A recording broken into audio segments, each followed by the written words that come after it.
So again, back to I think what we're doing as a company, one of the things that what we've got to do to really expand the hydrogen ecosystem is to learn by doing. I think there have been a lot of studies written, a lot of reports out there, but really now the next few years is about getting projects on the ground. I'm fairly confident that they won't all go as smoothly as we would hope, but what we will do, we will, as an industry, we will learn from these. What we'll also be able to do is really get to the understanding of what's needed to drive to the really large projects, which, as we've stated, is the way to drive down the cost. And we need to be doing this end to end. This isn't just one element of it. We need to be able to work with the right parties. One of the things that actually really is critical when we're looking at these projects is accessing the grid.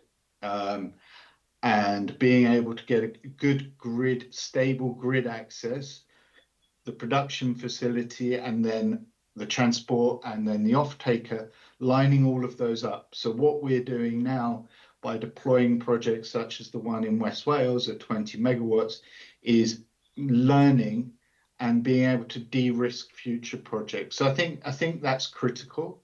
I think that's something that will happen over the next few years, and that will really allow the larger projects to develop and to be able to then to drive down the costs.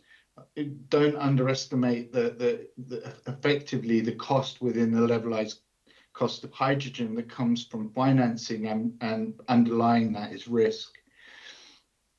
Really, though, to make the large scale projects work, once we've got that learning as a sector, the critical things will be about policy certainty and essentially revenue support. So how are we going to be able to finance these things and finance the OPEX long term? We talked before about a carrot and stick. So in the near term, it's the carrot and it's subsidy on the OPEX side, more so than capital grants that are going to make projects financeable and fundable. Whether that comes from a demand side support or a producer support, there are different models in different countries, but effectively a way that we can minimize the impact on the off-taker from a change in their feedstock. I think then the second thing that's critical is the permitting and infrastructure alignment.